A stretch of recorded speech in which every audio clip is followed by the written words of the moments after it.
பிரித்தானியாவில் வேலை செய்யும் தொழிலாளர்களுக்கான மகிழ்ச்சியான செய்தி ஒன்றை பிரதமர் ஆஞ்சலா ரெய்னர் அறிவித்துள்ளார். பிரான்சிலிருந்து படகுகள் மூலம் பெருந்தொகையான அகதிகள் பிரித்தானியாவுக்குள் வந்து சேர்ந்திருக்கிறார்கள். ஊபர் நிறுவனம் லண்டனிலே தன்னுடைய புதிய சேவை ஒன்றை ஆரம்பிக்க உள்ளது. பிரித்தானியாவுக்குள் சட்டவிரோதமாக நுழையும் அகதிகளை திருப்பி அனுப்புவதற்காக 4 புதிய திட்டங்கள் அரசாங்கத்திடம் முன்மொழியப்பட்டுள்ளன. இவை உள்ளிட்ட பல செய்திகள் இன்றைய வீடியோவில் காத்திருக்கின்றன. விரிவான செய்திகள் தொடர்கின்றன. தமிழடியான் UK யூடியூப் சேனலுக்கு உங்கள் அனைவரையும் வருகவன அன்புடன் வரவேற்கின்றேன். பிரித்தானியாவில் வாழ்கின்ற தமிழ் மக்களுக்கு பயன்படக்கூடிய முக்கியமான தகவல்களை தாங்கி வருகிறது தமிழடியான் UK யூடியூப் சேனல். எங்களுடைய சேனலுக்கு புதிதாக வந்திருக்கின்ற அன்பான உறவுகளே, உங்களுக்கு நேரம் இருக்கின்ற போது பழைய வீடியோக்களையும் பாருங்கள். அங்கேயும் உங்களுக்கு பயன்படக்கூடிய பல தகவல்கள் உள்ளன. பிரித்தானியாவில் வேலை செய்யும் தொழிலாளர்களுக்கு மகிழ்ச்சியான செய்தி ஒன்றை பிரதமர் ஆஞ்சலா ரெய்னர் அறிவித்துள்ளார். உங்களுக்கு ஞாபகம் இருக்கும், லேபர் கட்சி தன்னுடைய தேர்தல் கால பிரச்சாரத்தின் போது தாங்கள் ஆட்சிக்கு வந்தால் பிரித்தானியாவில் வேலை செய்கின்ற தொழிலாளர்களுடைய நலன்களை மேம்படுத்தும் விதமாக புதிய பல திட்டங்களை கொண்டு வர இருப்பதாக அறிவித்திருந்தார்கள். அந்த திட்டங்களில் பல திட்டங்கள் முக்கியமானவை. அதாவது, ஒருவர் வேலைக்கு சேர்ந்த முதல் நாளில் இருந்தே அவருக்கான எல்லா விதமான சலுகைகளும் வழங்கப்படும் என லேபர் கட்சி வாக்குறுதி கொடுத்திருந்தது. குறிப்பாக மருத்துவ விடுமுறை உள்ளிட்ட பல சலுகைகளை வேலைக்கு சேர்ந்த முதல் நாளில் இருந்தே வழங்குவதற்கு லேபர் அரசாங்கம் வாக்குறுதி கொடுத்திருந்தது. அதே போல ஒருவரை வேலையை விட்டு நிறுத்திவிட்டு திரும்ப வேலைக்கு எடுக்கின்ற அந்த நடைமுறை கைவிடப்படும் எனவும், ஒருவரை தகுந்த காரணங்கள் இல்லாமல் வேலையிலிருந்து நிறுத்த முடியாது எனவும், இதுபோல பல முக்கியமான விஷயங்களை, தொழிலாளர்களுக்கு சார்பான பல முக்கியமான விஷயங்களை லேபர் கட்சி தொடர்ச்சியாக வலியுறுத்தி வந்தது. அதன் பின்னர் லேபர் கட்சி ஆட்சி அமைத்ததன் பின்னர் இந்த திட்டங்கள் எல்லாம் எப்பொழுதிலிருந்து நடைமுறைக்கு வரும் என்கின்ற கேள்வி பலதரப்பாலும் கேட்கப்பட்டு வந்தது. அந்த கேள்விக்கு பிரதமர் ஆஞ்சலா ரெய்னர் அவர்கள் இன்று பதில் வழங்கியிருக்கின்றார். அவர் குறிப்பிடுகின்ற போது, அடுத்த மாதம் அக்டோபர் மாதத்திலிருந்து இவை நடைமுறைக்கு வர உள்ளன என்கின்ற மகிழ்ச்சியான செய்தியை அறிவித்திருக்கின்றார். எனவே அக்டோபர் மாதத்திலிருந்து தொழிலாளர்கள் சார்பாக பல முக்கியமான நல்ல திட்டங்களை அரசாங்கம் நடைமுறைக்கு கொண்டு வர உள்ளது.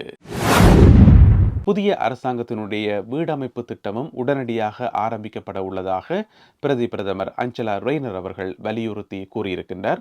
இன்று கூட்டம் ஒன்றில் உரையாற்றும் போது அவர் இந்த கருத்தை கூறியிருக்கின்றார். லேபர் கட்சி 15 வருடங்களின் பின்னர் இன்று உட்கட்சி மாநாடு ஒன்றை நடத்தி கொண்டிருக்கின்றது. இன்று காலையிலிருந்து லிவர்பூல் நகரில் இந்த உட்கட்சி மாநாடு நடைபெற்று வருகின்றது. பிரதமர் கியர் ஸ்டார்மர் உட்பட லேபர் கட்சியினுடைய முக்கியமான உறுப்பினர்கள் எல்லோரும் அந்த கூட்டத்திலே இருக்கின்றார்கள். அதில் உரையாற்றிய பிரதமர் ஆஞ்சலா ரெய்னர் அவர்கள் தொழிலாளர்களுடைய உரிமைகள் மற்றும் வீடமைப்பு திட்டம் தொடர்பாக அரசாங்கத்தினுடைய நிலைப்பாட்டை மீண்டும் ஆணித்தரமாக வலியுறுத்தியுள்ளார். மிகவும் ஆபத்தான நோய்களுடன் இருப்பவர்கள் NHSனுடைய வெயிட்டிங் லிஸ்டில் நீண்ட காலம் காத்திருப்பதாக புதிய தரவு ஒன்று தெரிவிக்கின்றது. குறிப்பாக கேன்சர் நோய் உள்ளவர்கள், புற்றுநோய் உள்ளவர்கள் நீண்ட காலம் காத்திருப்பதாக தகவல்கள் வெளியாகியுள்ளன. பொதுவாக புற்றுநோயால் பாதிக்கப்பட்ட ஒரு நோயாளிக்கு உடனடியாக சிகிச்சைகள் வழங்கப்பட வேண்டும் எனவும், 62 நாட்களுக்கு மேலதிகமாக அவரை காத்திருக்க வைக்கக்கூடாது எனவும் சட்டம் இருக்கின்றது. ஆனால் அந்த சட்டத்தை மீறி 62 நாட்களின் பின்னரும் கூட மேலதிகமாக 4 வாரங்கள் வரை பல புற்றுநோயால் பாதிக்கப்பட்ட நோயாளிகள் காத்திருப்பதாக இந்த புதிய தரவிலே சொல்லப்பட்டிருக்கின்றது. மிக குறிப்பாக தலை மற்றும் கழுத்து பகுதிகளில் புற்றுநோயால் பாதிக்கப்பட்டிருப்பவர்கள், அவர்களுக்கு முன்னுரிமை கொடுக்கப்பட வேண்டும் என அந்த சட்டத்திலே குறிப்பிடப்பட்டிருக்கின்றது. அவர்களுக்கான சிகிச்சைகள் உடனடியாக செய்யப்பட வேண்டும் என சட்டத்திலே சொல்லப்பட்டிருக்கின்றது. இருந்த போதிலும் கூட தலை மற்றும் கழுத்து பகுதிகளில் புற்றுநோயால் பாதிக்கப்பட்டிருப்பவர்கள் 62 நாட்கள் தாண்டியும் அதைவிட மேலதிகமாக 4 வாரங்கள் காத்திருக்க வேண்டியிருப்பதாக இந்த புதிய ஆய்விலே சொல்லப்பட்டிருக்கின்றது. இந்த ஆய்வின் முடிவு NHSக்கு ஒரு நெருக்கடியை கொடுத்திருக்கின்றது. இது சம்பந்தமாக NHSிடமிருந்து உடனடியாக எந்த ஒரு கருத்தும் வெளியாகவில்லை. ஊபர் நிறுவனம் லண்டனிலே புதிய சேவை ஒன்றை வழங்க இருக்கின்றது. இதற்கான அனுமதியை TfL எனப்படும் டிரான்ஸ்போர்ட் ஃபார் லண்டன் நிறுவனம் ஊபர் நிறுவனத்துக்கு அதனுடைய அனுமதியை வழங்கியிருக்கின்றது. அடுத்து வரும் 30 மாதங்களுக்கு இந்த அனுமதி வழங்கப்பட்டிருக்கிறது. ஊபர் நிறுவனம் உங்களுக்கு தெரியும், ஏற்கனவே பல விதமான சேவைகளை வழங்கி கொண்டிருக்கின்றது. மிக முக்கியமாக போக்குவரத்து சேவை மற்றும் உணவு டெலிவரியை தாண்டியும் நீங்கள் train ticket, flight ticket, bus ticket என்று சொல்லி நிறைய டிக்கெட்ஸை நீங்கள் ஊபர்லேயே புக் பண்ண முடியும். அதே வேளையில் லண்டனிலே ஓடுகின்ற தேம்ஸ் நதியில் ஊபர் போட் சர்வீஸும் இருக்கின்றது. இப்படியாக இப்படியாக பல்வேறு விதமான போக்குவரத்துடன் சம்பந்தப்பட்ட பல சேவைகளை ஊபர் நிறுவனம் வழங்கி வருகின்றது. அதனுடைய அடுத்த கட்டமாக இப்பொழுது புதிய சேவை ஒன்றை வழங்குவதற்கு ஊபர் நிறுவனம் முன்வந்திருக்கின்றது. அதுதான் வாகனங்களை வாடகைக்கு விடுதல். அதாவது நீங்கள் காரையோ அல்லது வேனையோ நீங்கள் ரெண்டுக்கு எடுக்க போறீங்கன்னு சொன்னா இனிமேலும் ஊபர்லேயே எடுத்துக்கொள்ளலாம். இதற்கான அனுமதி TfL-னால் வழங்கப்பட்டிருக்குது. நிபந்தனைகளுடன் 30 மாதங்களுக்கு இந்த அனுமதி வழங்கப்பட்டிருக்கின்றது. முதல் கட்டமாக லண்டன் நகரில் மட்டும் இந்த சேவை இயங்கும் என சொல்லப்படுகின்றது. அதனை அடுத்து பிரித்தானியாவினுடைய ஏனைய பகுதிகளுக்கு இந்த சேவை விஸ்தரிக்கப்படும் என்று சொல்லி ஊபர் நிறுவனம் அறிவித்திருக்கிறது. TfL இந்த அனுமதியை 30 மாதங்களுக்கு வழங்கியுள்ள போதும் இந்த சேவை எப்பொழுது ஆரம்பிக்கப்படும் என்பது சம்பந்தமாக ஊபர் நிறுவனம் எந்த ஒரு தகவலையும் வெளியிடவில்லை. பிரான்சிலிருந்து படகுகள் மூலம் பெருந்தொகையான அகதிகள் நேற்று சனிக்கிழமை பிரித்தானியாவுக்குள் வந்து சேர்ந்திருக்கின்றார்கள். நேற்று சனிக்கிழமை மட்டும் 11 படகுகளில் மொத்தமாக 707 பேர் பிரித்தானியாவுக்குள் வந்திருக்கின்றார்கள்.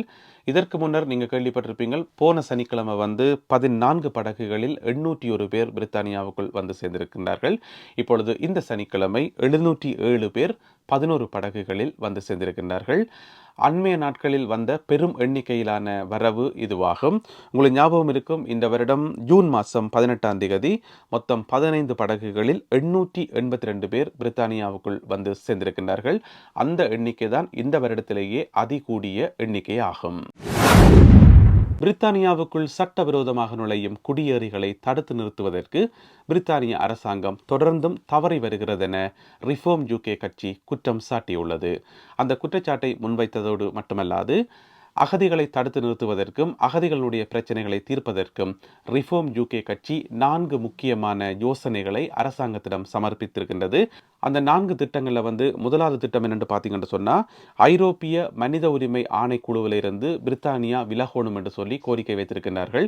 அதாவது ஐரோப்பிய ஒன்றியத்திலிருந்து பிரிந்தது போல இப்பொழுது ஐரோப்பிய ஒன்றியத்தின் மனித உரிமை ஆணையகத்திலிருந்து பிரித்தானியா விலகணும் என்று சொல்லி இவர்கள் கோரிக்கை வைத்திருக்கிறார்கள். ஏனென்று சொன்னால், UKக்குள் வருகின்ற அகதிகளை ஏற்பதும் இந்த ஐரோப்பிய ஒன்றியத்தினுடைய மனித உரிமை ஆணையகத்துக்கு கீழே செயல்படுறபடியால் தான் அதை ஏற்றுக்கொள்ள வேண்டி இருக்கிறது.